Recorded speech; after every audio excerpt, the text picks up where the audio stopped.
नमस्कार दोस्तों, स्वागत है आप सभी का हमारे इस चैनल द अंशु वॉइस पर। दोस्तों, अगर आप भी अपनी लाइफ में कुछ नया सीखने की चाह रखते हैं तो इस चैनल को अभी सब्सक्राइब कर लें। हे दुर्गा माता, आपसे हाथ जोड़कर निवेदन है कि आपके इस वीडियो को जो भी लाइक और चैनल को सब्सक्राइब करे, उसके जीवन में कभी दुख दर्द मत आने देना। नवरात्रों में चाहे कुछ भी कर लेना, लेकिन यह कार्य जरूर करना। बिन पूजा पाठ के ही सारा फल मिल जाता है। आप चाहे कुछ करें या ना करें, लेकिन नवरात्रों में यह एक काम जरूर कर लेना। मैं माता रानी की सौगंध खाता हूं। माता लक्ष्मी खुद आपके घर में चलकर आएंगे, आगे आपकी मर्जी। दोस्तों, नवरात्रि में बिना व्रत बिना पाठ के आपको संपूर्ण नवरात्रि का फल मिल जाएगा। यह वीडियो ध्यान से देखना। अगर आपने व्रत नहीं रखा है, कोई बात नहीं, आपको परेशान नहीं होना है, क्योंकि कभी कभी हम काम के चलते या फिर वर्क होता है या कभी कभी कुछ ऐसे हम कामों में फंस जाते हैं जिसके कारण हम माता रानी के नवरात्रों में उनको टाइम नहीं दे पाते। तो आपको परेशान नहीं होना है। अगर आपने व्रत नहीं रखा है, कोई बात नहीं, पूजा नहीं कर रहे हैं नवरात्रि में, कोई बात नहीं। दोस्तों, बस ये एक काम आपको कर लेना है। नवरात्रि में जितने भी लोग पूजा पाठ करते हैं, उससे भी आपको अधिक बेआएच करके फल प्राप्त होगा। तो ये वीडियो ध्यान से देखना। आज की जो मैं वीडियो बताऊंगा बहुत ही सुंदर है, ज्ञानवर्धक जानकारी है। इस प्रकार की जानकारी आप लाखों रुपए खर्च करेंगे, फिर भी कोई नहीं बताने वाला। हमारे चैनल का मकसद है जनहित एवं जन कल्याण करना, इसलिए आप लोगों को इस प्रकार की अच्छी अच्छी जानकारी सिखाते हैं। तो आइए इस वीडियो में जानते हैं, नवरात्रि में ऐसा कौन सा कार्य करने से बिना व्रत बिना पूजा या फिर बिना कन्या भोजन के सारे फल की प्राप्ति हो जाती है। मैं प्रमाणित जानकारी बताऊंगा। जो जानकारी बताऊंगा शास्त्रों के अनुसार लिखी हुई जानकारी बताऊंगा।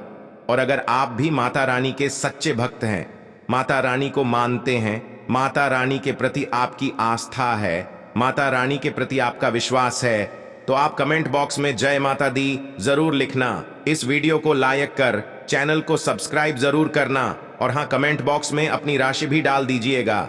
यदि आपकी राशि के अनुसार हमारे पास कोई उपाय होगा तो वह आकर हम आपके कमेंट में रिप्लाई करके बता देंगे। चलिए, समय ना रहते हुए मैं आप लोगों को जानकारी बताना चाहूंगा।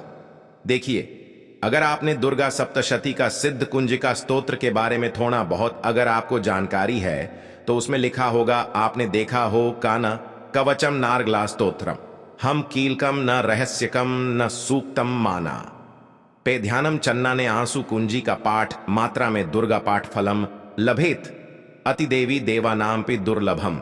अर्थात भगवान शंकर माता पार्वती को बताते हैं कि ना कवच की जरूरत है, ना किसी भी प्रकार का कोई बड़ा अनुष्ठान करने की जरूरत है, ना पूजा पाठ करने की जरूरत है। केवल सच्चे मन से अगर नवरात्रि के समय में कोई भी व्यक्ति पूरे मन के साथ, पूरे विश्वास के साथ, सच्ची लगन आस्था के साथ अगर दुर्गा सप्तशती में वर्णित सिद्ध कुंजिका स्तोत्र का पाठ कर लेता है, तो संपूर्ण दुर्गा पाठ का फल उन्हें प्राप्त हो जाता है। जो भी आप व्रत रखते हैं माता रानी के लिए, आप चाहते हैं कि माता रानी का आपके ऊपर आशीर्वाद प्राप्त हो, माता रानी की कृपा मिले, आपकी कोई अधूरी मनोकामना है, वो चाहते हैं आपकी अधूरी मनोकामना पूर्ण हो जाए। सरकारी नौकरी हेतु पितृ दोष, राहु दोष, मंगल दोष, कर्ज दोष, शनि दोष, कर्ज का दोष, गरीबों का दोष मात्र पल भर में दूर होगा। तो अगर आपने नवरात्रि का व्रत रखा है तो वो सारे फल अगर आप चाहते हैं और उसका 1000 गुना फल प्राप्त हो जाए, तो नवरात्रि के समय में दुर्गा सप्तशती का पाठ जरूर करना। और जो लोग नवरात्रि का व्रत नहीं रखे हैं, किसी कारणवश उन्हें टाइम नहीं मिल पाया है, ऐसे व्यक्ति दुर्गा सप्तशती में वर्णित सिद्ध कुंजिका स्तोत्र का पाठ जरूर करना। पूर्ण रूप से आपको नव दुर्गा माता का पूजा पाठ करने से, नव दुर्गा के 9 दिन व्रत करने से, कन्या भोजन कराने से जो फल प्राप्त होता है दोस्तों, केवल इस पाठ को सच्चे मन से अगर एक दिन, अगर आप जो है नवरात्रि के दिन एक दिन बस केवल आप जो है बैठ करके झप लेते हैं, तो पूर्ण रूप से आपको फल प्राप्त हो जाता है। मैं आप लोगों को बताना चाहूंगा, जो लोग समर्थन हैं ऐसे लोगों को कन्या पूजन भी जरूर करना चाहिए। मैं कल की भी वीडियो में बताया हूं। अब कन्या पूजन का बेनिफिट क्या है, तो माता रानी स्कंद पुराण में भी लिखा है और कई सारे हमारे जो है देवी पुराण में भी इसका वर्णन मिलता है। माता रानी जितना पूजा पाठ से प्रसन्न होती है, उतना ज्यादा कन्या भोजन कराने से हो जाती है, क्योंकि कन्याओं को देवी का स्वरूप माना जाता है। और जो कन्या होती है नवरात्रि के समय में, यह साक्षात नव दुर्गा का स्वरूप हो जाती है। मैं कन्या पूजन के बारे में विस्तार से वीडियो के अंत में बताऊंगा, तो वीडियो में कंटिन्यू बने रहना। कन्या पूजन कैसे करना है और क्या मुहूर्त है, सब बताऊंगा दोस्तों। दूसरी जानकारी बता रहा हूं, यह जानकारी आपकी जिंदगी में बाहर लाएगी, आपके जीवन में चल रही परेशानी को दूर करेगी, क्योंकि हम आप लोगों को बहुत सरल साधारण से विधि बताते हैं जिसमें आप सभी दर्शकों का कल्याण छुपा होता है। तो नवरात्रि के दौरान आपको एक पुष्प का पौधा जरूर लगाना है।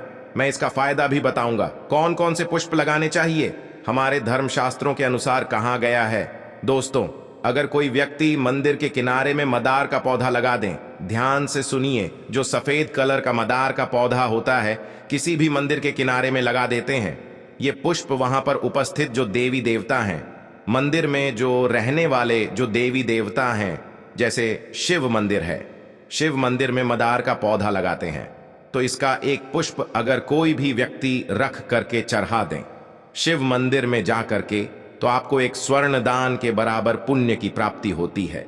तो मदार का पौधा लगाने से इसमें जो फूल खिलेंगे वो जाकर के देवी देवताओं को चढ़ाए जाएंगे, तो उसका आपको जो है पुण्य की प्राप्ति होगी।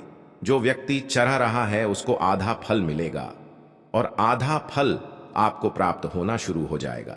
तो मदार का पौधा अगर कोई भी व्यक्ति नवरात्रि के समय में किसी भी शिव मंदिर है, माता रानी का मंदिर है, उनके समीप में जाकर के लगाता है, तो अक्षत पुण्य की प्राप्ति होती है ना। इसमें आपको व्रत करना है ना, पूजा पाठ करने की जरूरत है, बस आप जो है कोई भी फूलों का पौधा लगा सकते हैं। इस श्रेणी में आते हैं जैसे मदार का पौधा, सदाबहार का पौधा। सदाबहार हमेशा हरियाली रहता है और ये हमेशा फूलते हैं। ऐसे फूल का आपको चयन करना है जो हमेशा फूलते रहे, जिसमें फल फूल आते रहे। तीसरे नंबर पर आता है कनेर का पौधा। जो कनेर का पौधा है, ये देवी मां का श्रृंगार कहा गया है। कनेर के पौधे से अगर कोई भी व्यक्ति, कनेर का पौधा सफेद कलर का अगर कनेर है तो फिर इसे अति उत्तम माना जाता है। कनेर के पौधे को पार्वती का स्वरूप कहा गया है। धर्मशास्त्रों में तो कनेर का पौधा चढ़ाने से माता रानी बहुत प्रसन्न होती है और गोदान के बराबर हमें फल की प्राप्ति होती है। आप चाहते हो तो गुड़हल का पौधा लगा सकते हैं। दोस्तों, मंदिर के किनारे में, देवी मंदिर के किनारे में अगर कोई भी व्यक्ति गुड़हल का फूल का पौधा लगता है, तो हमारे धर्मशास्त्रों में ऐसा कहा गया है, गुड़हल के वृक्ष पर साक्षात मां जगदम्बा का वास होता है। जी हाँ, ये मैं कोई हवा में हवाई बात नहीं कर रहा हूं, प्रमाणित बात कर रहा हूं। धर्मशास्त्रों में भी लिखा है, आप माता रानी को 56 भोग लगाएं या ना लगाएं, कोई श्रृंगार का सामान चढ़ाएं या ना चढ़ाएं, इससे कोई फर्क नहीं पड़ता। लेकिन अगर कोई भी व्यक्ति नवरात्रि के समय में गुड़हल का पुष्प माता रानी को सच्चे मन से अगर माला पिरो करके 21 की संख्या में, 11 की संख्या में चढ़ा दी जाए, तो उस व्यक्ति की वह मनोकामना पूर्ण होने से साक्षात ब्रह्मा भी नहीं रोक पाते हैं। गुड़हल का फूल माता रानी को चढ़ाने से नवरात्रि में आपने पूजा पाठ व्रत रखे हैं, पूजा पाठ कर रहे हैं, कोई बात नहीं। अगर आप व्रत नहीं कर पा रहे हैं, पूजा पाठ में टाइम नहीं दे पा रहे हैं, तो गुड़हल का फूल माता रानी को नवरात्रि के किसी भी दिन, एक दिन 21 माला पिरो करके, माला बनाकर के माता को चढ़ा देना, संपूर्ण व्रत का फल मिल जाएगा। आपने नवरात्रि का व्रत रखा हो या ना रखा हो, इससे कोई फर्क नहीं पड़ता, बस गुड़हल का फूल माता रानी को चढ़ा देना। तो ऐसा कहा गया है, कोई व्यक्ति अपने जीवन काल में अगर नवरात्रि के समय में गुड़हल का पौधा लगा देता है और इस पौधे में फूल आना शुरू हो जाते हैं, और ये फूल अगर देवी देवताओं को चढ़ाना शुरू हो जाते हैं, तो माता रानी आजीवन आपकी बिल्कुल ही मदद करेंगी, आपके ऊपर अपनी कृपा बरसाएंगी, आपको अपना पूर्ण आशीर्वाद देंगे, और जब तक आप इस संसार में जिएंगे कभी भी निर्धन नहीं रहेंगे। देखिए, हमने आपको वीडियो के बीच में बताया था कि कन्या पूजन 2023 में कब है और क्या है शुभ मुहूर्त, आइए जानते हैं। लेकिन याद रहे, कन्याओं को ऐसा खाना कभी मत खिलाना, नहीं तो उल्टा आप बर्बाद हो जाओगे। जानिए कन्याओं को क्या खिलाना चाहिए और क्या नहीं, और क्या उपहार देना चाहिए और कौन सा उपहार नहीं देना चाहिए। दोस्तों, इस बार के नवरात्रि बहुत ही शुभ और मंगलकारी माने जा रहे हैं। इस बार शारदीय नवरात्रि 15 अक्टूबर दिन रविवार को शुरू होकर और इसका समापन 23 अक्टूबर दिन सोमवार को होगा। ऐसे में 24 अक्टूबर दिन मंगलवार को ही दुर्गा विसर्जन होगा। जो लोग माता रानी की स्थापना करते हैं, मूर्ति स्थापना करते हैं, वह लोग 24 अक्टूबर दिन मंगलवार को विसर्जन करेंगे। दोस्तों, नवरात्रि की अष्टमी और नवमी तिथि पर कन्या पूजन का विधान है। इस बार महाअष्टमी तिथि 22 अक्टूबर 2023 यानी कि इस दिन रविवार है और नवमी तिथि 23 अक्टूबर 2023 दिन सोमवार को है। ऐसे में आप अष्टमी और नवमी को इन दोनों तिथियों में कन्या पूजन अवश्य ही करें। कन्याओं को भोजन अवश्य खिलाएं। शास्त्रों में 9 दिनों के नवरात्रि को बहुत ही शुभ और मंगलकारी माना जाता है और वही 8 दिनों के नवरात्रि को अच्छा नहीं माना जाता। ऐसे में 10 दिनों के नवरात्रि बहुत ही शुभ माने गए हैं। शास्त्रों के अनुसार नवरात्रि के दिनों में माता रानी का पूजन करने से, कन्या पूजन करने से मां अभय वरदान प्रदान करती है। कुंडली में जो कष्ट होते हैं उन्हें ठीक कर देती है। श्रीधर की तरह ही सच्चे हृदय वाले व्यक्ति के सभी कष्टों का निवारण मां शीघ्र ही करती है। मां की उपासना से विनम्रता का विकास होता है। सभी कष्ट, दरिद्रता, दुख, कष्ट नष्ट हो जाते हैं। नवरात्रि में माता रानी का व्रत और पूजन किया जाता है, लेकिन नवरात्रि के दौरान सबसे ज्यादा महत्व होता है कन्या पूजन का। दोस्तों, कन्या रानी जो होती है फूल की पंखुड़ियों की तरह नाजुक होती है। कन्या पूजन सर वो प्रिय है, श्रेष्ठ है। कन्या के रूप में स्वयं जगदम्बा, देवी माता, वैष्णो देवी या अर्थात समस्त ब्रह्मांड इनके शरीर के कण कण में वास करते हैं। बहुत कम लोग जानते हैं 33 कोटि देवी देवताओं का वास होता है कन्याओं के मस्तक पर। कन्या चाहे छोटी हो चाहे बड़ी हो, वह सदैव पूजनीय है, मां के समान मानी जाती है। दोस्तों, माना जाता है व्रत और उपासना से माता रानी इतना प्रसन्न नहीं होती है जितना कि कन्या पूजन से होती है। नवरात्रि में छोटी छोटी कन्याओं को माता रानी का स्वरूप माना जाता है। कन्याओं को भोग लगाया जाता है, उन्हें प्रसन्न किया जाता है और बदले में आशीर्वाद मांगा जाता है। कन्याओं को प्रसन्न करने के लिए गिफ्ट आदि उपहार वगैरह दिए जाते हैं। माना जाता है अगर कन्याओं को कोई भेंट दी जाए और वो उसे खुशी खुशी स्वीकार कर लें तो इसका मतलब है माता रानी अर्थात माता वैष्णो ने वो भेंट स्वीकार कर ली। जिन पर कन्याएं प्रसन्न होती हैं तो समझो उन्हें माता रानी का आशीर्वाद मिल गया और माता रानी की कृपा से उन्हें मुन्ह मांगा वरदान प्राप्त होता है। कन्या पूजन कोई मामूली पूजन नहीं होता। समस्त ब्रह्मांड में जो पूजा होती है उनसे बढ़कर कन्या पूजन को माना जाता है। 10 बार गंगा स्नान करने से और 100 बार यज्ञ करने से तथा 1000 बार यात्रा करने से जो पुण्य मिलता है वह मात्र एक बार कन्या पूजन करने से करोड़ों गुना भक्त को मिल जाता है, प्राप्त हो जाता है। दोस्तों, इसीलिए कहा जाता है कि कन्याओं को सताना नहीं चाहिए, इससे समस्त ब्रह्मांड हिल जाता है। कन्याओं की जितनी सेवा की जाए कम ही होती है। कन्या ये कोई मामूली नहीं होती। कन्या के रूप में स्वयं उनके मस्तक पर विराजमान होकर स्वयं देवी चलकर आपके घर तक आती है। नवरात्रि में 2 साल से लेकर 10 साल तक की कन्या का पूजन होना चाहिए। अष्टमी अथवा नवमी को कन्याओं के पैर धोकर भोजन कराना, उपहार आदि देना श्रेष्ठ माना जाता है, दुर्लभ माना जाता है। ऐसा मौका कभी हाथों से नहीं जाने देना चाहिए। इस दिन जितना ज्यादा हो सके कन्याओं को हाथ पकड़कर, पैर पकड़कर अपने घर तक लेकर आए। दोस्तों, वीडियो में आगे बढ़ने से पहले आप अपनी राशि भी कमेंट बॉक्स में जरूर डाल दीजिएगा। यदि हमारे पास कोई उपाय होगा तो वह आकर हम आपके कमेंट के रिप्लाई में बता देंगे। कोई भी राशि के अनुसार अगर उपाय करता है तो माता वैष्णव बड़ी प्रसन्न होती हैं और ऐश्वर्य धन प्रदान करती है, मालामाल बना देती है। इसीलिए राशि कमेंट में जरूर छोड़ें और हाँ, माता को एक लायक जरूर करें। लायक करने में कंजूसी ना करें। दोस्तों को कैसे करें का स्वागत। कन्या जब आपके घर आए तब सभी के पैरों को दूध और पानी से उनके पैरों को बुलाना चाहिए। खासकर मर्दों को कन्याओं के पर आवश्यक होने चाहिए, इससे माया वैष्णो प्रसन्न होती है। दोस्तों, फिर उसके बाद कन्याओं को किसी साफ जगह पर जमीन पर कपड़ा बिछाकर बैठ आना चाहिए। उनके माथे पर अक्षत फूल और कुमकुम लगाना चाहिए। फिर उसके बाद भोजन ग्रहण करवाना चाहिए। लेकिन हमेशा याद रहे, कन्याओं की थाली में 3 पूरियां कभी ना रखें। इसे शुभ नहीं घोरा शुभ माना जाता है। 3 पुरियां तथा 3 रोटियां मरने वाले व्यक्ति के लिए निकाली जाती है और जेल में कैदियों के लिए दी जाती है। ऐसे में कन्याओं को उनकी थाली में 3 पूरी कभी न दे, लेकिन 1-2 करके पुरिया दे सकते हैं।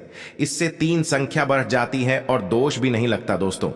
कन्याओं को खाना खिलाने के बाद अंतिम में कन्याओं के सिर पर लाल चुनरी ऊन आना चाहिए और भोजन में आपको खीर, पूरी, हलवा चना तथा आलू की सब्जी, छोले वगैरह की सब्जी खिलानी चाहिए। पनीर आदि भी खिलाया जा सकता है। पैसे माता रानी का प्रिय भोजन खीर, हलवा, पूरी और छोले आदि ही है, लेकिन भूल से भी लहसुन और प्याज का इस्तेमाल कभी ना करें, अन्यथा अनर्थ हो जाएगा।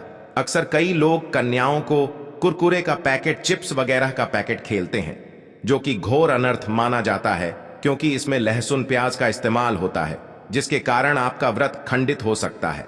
मां दुर्गा क्रोधित हो सकती है। जहां आपने 9 दिन तक लहसुन प्याज का परहेज किया, लेकिन आपकी एक गलती पूरे व्रत को खंडित कर सकती है। इतना भी नादान नहीं बनना चाहिए कि माता रानी रूठ हो जाए और कन्याओं को भी अशुद्ध होना पड़े। कन्याओं को डब्बाबंद कोई भी ऐसी चीज ना खिलाए जिसमें लहसुन प्याज होता है। कई चीज तो ऐसी होती हैं मार्केट में जिसके अंदर लहसुन प्याज का इस्तेमाल होता है। ऐसा आप कभी मत करना दोस्तों। कई लोग कन्या पूजन में खाना घर पर नहीं बनाते और मार्केट से रेडीमेड लाकर ही खेलते हैं तथा दही जलेबी खिलाते हैं, जो कि शुभ नहीं माना जाता। दोस्तों, मैं ऐसा खाना वो लोग खिलाते हैं जिनके घर में मान लीजिए कोई दुर्घटना आदि हो गई है या घर में कोई बीमार है या कोई मुसीबत है, तब वो ऐसा करते हैं। लेकिन अगर आप स्वस्थ हैं, आपको कोई पीड़ना नहीं है, तो ऐसा भूलकर भी नहीं करना चाहिए। माता रानी दही जलेबी नहीं, आपके हाथों का बना भोजन खाना चाहती है, आपका प्यार चाहती हैं। फिर चाहे आप घर में एक ही पूरी क्यों ना बनाएं माता के लिए, पर आप स्वयं ही अपने हाथों से माता रानी को भोजन खिलाएं। देखिए, भले ही आप दही जलेबी खिला सकते हैं, परंतु माता को घर का बना हुआ शुद्ध भोजन ही अति प्रिय है। खासकर नवरात्रों के दौरान घर में पका खाना अवश्य बनाना चाहिए। माता रानी बहुत प्रसन्न होती है। घर का बना पक्का खाना ही कन्याओं को खिलाना चाहिए। हमेशा याद रखें, कन्याओं को प्लास्टिक के बने दोने में खाना नहीं खिलाना चाहिए। ऐसे बर्तन पूजा पाठ के लिए शुभ नहीं, अशुभ होते हैं, क्योंकि प्लास्टिक के ज्यादातर बर्तन जो होते हैं जानवरों की हड्डियों द्वारा बनाए जाते हैं। इसीलिए ऐसा पाप मत करना। कन्याओं को हमेशा स्टील के बर्तन या पत्तों से बने बर्तनों में ही भोजन कराना चाहिए। बहुत ही शुभ माना गया है। अगर पेड़ के पत्ते में भोजन कराते हैं तो माता अभय वरदान प्रदान करती है। दोस्तों, में एक और बात हम आपको बताने वाले हैं कि यदि नवरात्रों के समाप्त होने के बाद यदि बीच में कन्या पूजन में शुक्रवार का दिन पड़ जाए, तो कन्याओं को कोई भी खट्टी चीज नहीं खिलाना चाहिए, क्योंकि शुक्रवार का दिन माता संतोषी को समर्पित होता है और माता संतोषी नवरात्रों के दिनों में सक्रिय अवस्था में होती है, यानी वो भी 9 देवियों के साथ में आपके घर में आती है। इसीलिए कन्याओं को भूलकर भी शुक्रवार का दिन अगर पड़ जाए तो खट्टी चीज घर में नहीं बनाना चाहिए और कन्याओं को भी खट्टी चीज नहीं खिलाना चाहिए। घोर पाप लगेगा आपका किया कराया, सब बर्बाद हो सकता है। खट्टी चीजों से माता संतोषी रुष्ट हो सकती है, चिढ़ सकती है, आपको श्राप दे सकती है। इसीलिए नादान ना बने दोस्तों। भोजन कराने के बाद कन्याओं की थाली में एक लौंग जरूर रखना चाहिए, क्योंकि लौंग देवी शक्ति तथा दुर्गा मां को बहुत प्रिय है। लौंग माता शक्ति का प्रतीक होती है। लौंग में नवदुर्गा का वास होता है। इन 9 दिनों में माता रानी को लौंग का भोग ही लगाया जाता है और खाना खाने के बाद कन्याओं को लौंग अवश्य अर्पित करें। माता रानी को अमृत से बढ़कर लौंग प्रिय है, इसीलिए कन्याओं को थाली में चुपचाप एक लौंग जरूर रख दें। आपका भाग्य चमक जाएगा। माता लक्ष्मी आपके जीवन में धन की कोई भी कमी नहीं होने देंगे। दोस्तों, आपको बता दें, कन्याओं को उपहार में क्या दे। कन्याओं को खुश करने के लिए उनकी थाली में दक्षिणा डालें, ताकि आपके घर में संपन्नता बनी रहे तथा धन की कोई भी कमी ना हो। कन्या जब आपके घर से खुशी खुशी धन लेकर जाती है, तो वह भी आपको खुशी खुशी कई गुना आपको धन प्रदान करती है। इस समय कंजूसी मत करना, खुशी खुशी कन्याओं को धन अवश्य देना। कन्याओं को कोई सुंदर गिफ्ट दे सकते हैं। शास्त्रों में बताया जाता है कि कन्या जितना खुश होती है, माता रानी उतना ही जल्द फल की प्राप्ति प्रदान करती है। ऐसे में आप कन्याओं को चॉकलेट बॉक्स दे सकते हैं तथा खूबसूरत कपड़े दे सकते हैं। याद रहे, काले कपड़े ना दें और स्टील के बर्तन भी गिफ्ट के तौर पर दे सकते हैं। याद रहे कि कन्याओं को लोहे का कोई भी सामान नहीं देना चाहिए, नहीं तो राहु केतु का प्रभाव आपके जीवन में प्रवेश कर जाएगा।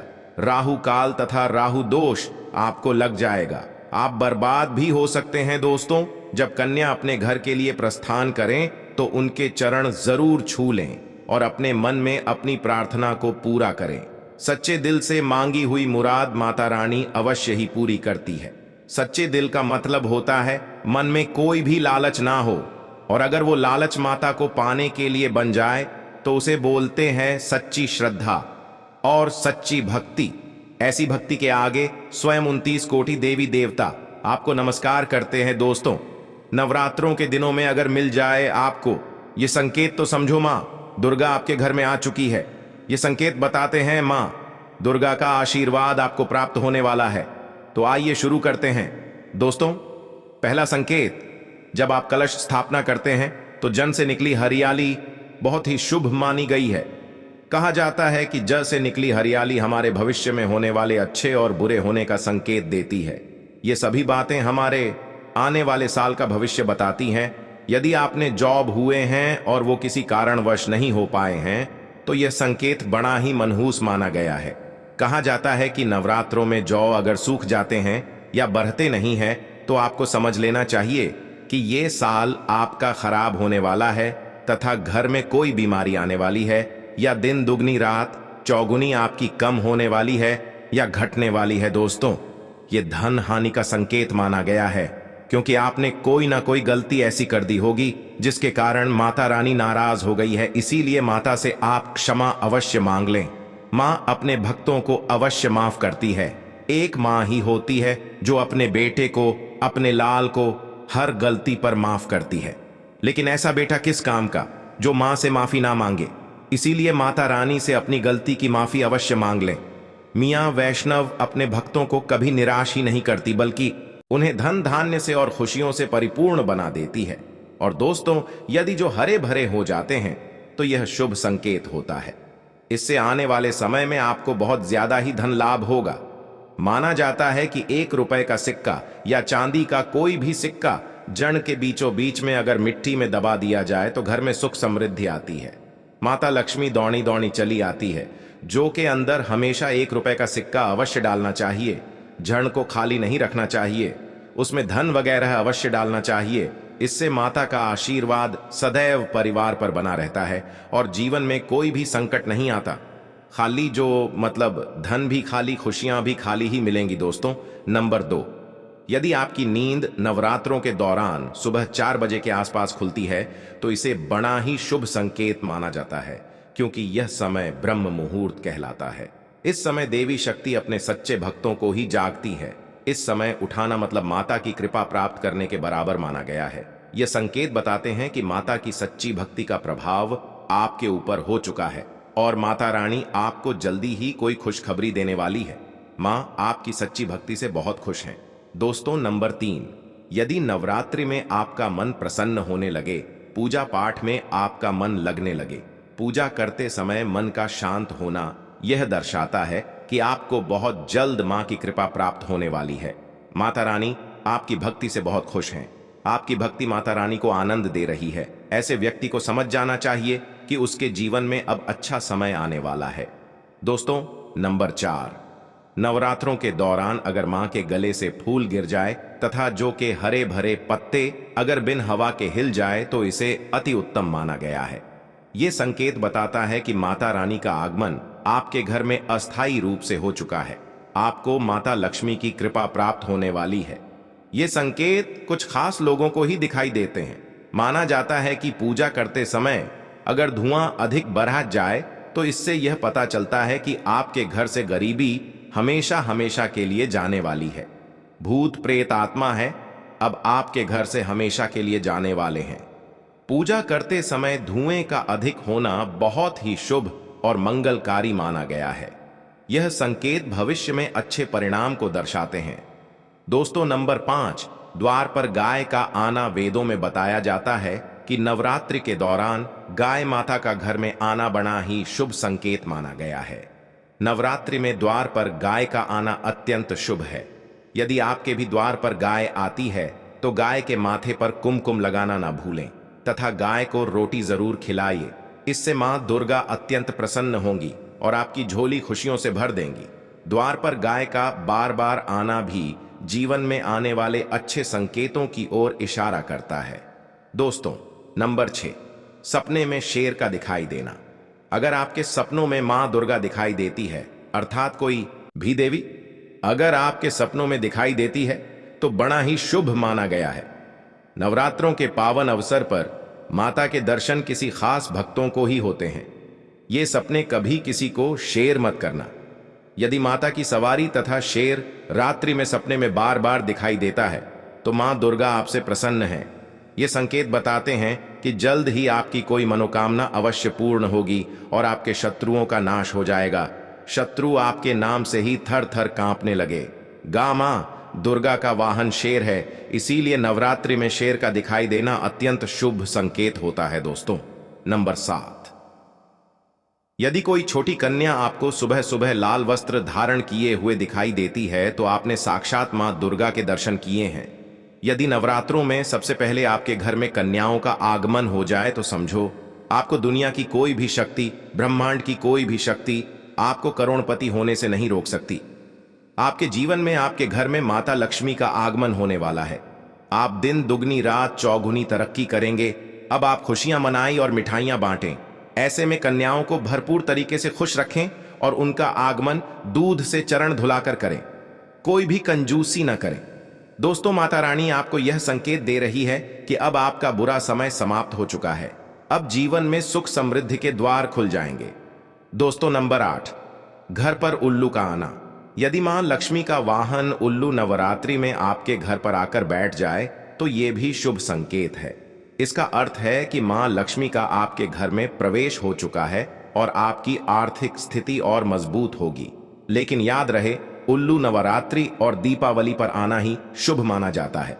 दोस्तों, नंबर 9, यदि ब्रह्म मुहूर्त के समय यानी सुबह के 4 बजे के आसपास घंटियों की आवाज सुनाई दी जाए या शंख की आवाज सुनाई दे जाए तथा कोई भजन सुनाई दे जाए तो बड़ा ही शुभ संकेत माना गया है। इससे यह पता चलता है कि माता रानी आपकी भक्ति से बहुत प्रसन्न हैं और आपके जीवन में सभी नकारात्मकता का नाश होने वाला है तथा माता लक्ष्मी की कृपा आपको प्राप्त होने वाली है। दोस्तों, नवरात्रों के दौरान घर में काली चींटियों का दिखाना, लंबी लंबी लाइन बनाकर मुंह में खाना ले जाते हुए चींटियों को देखना अच्छा संकेत माना गया है। और यदि मंदिर में पूजा करते समय कोई छिपकली आदि दिखाई दे जाए या मंदिर के स्थान की ओर छिपकली चली जाए तो बड़ा ही शुभ संकेत माना गया है। इससे यह पता चलता है कि आपको माता लक्ष्मी की कृपा प्राप्त होने वाली है। मां का आशीर्वाद आपको मिलने वाला है। नवरात्रों के दौरान मंदिर में छिपकली का दिखना बहुत ही शुभ संकेत माना गया है। आपकी भक्ति का फल आपको शीघ्र ही मिलने वाला है, क्योंकि छिपकली को माता लक्ष्मी का प्रतीक माना गया है। किसी शुभ अवसर पर छिपकली का दिखना मंगलकारी माना गया है और नवरात्रि में छिपकली का मंदिर में दिखना साक्षात देवी लक्ष्मी का स्वरूप माना गया है। दोस्तों, अगर आप वाकई में मां वैष्णो की कृपा पाना चाहते हैं तो कमेंट बॉक्स में लिखें, जय माता दी। माता रानी आपकी झोली खुशियों से भर दें। मां वैष्णो के लिए एक लाइक तो बनता है।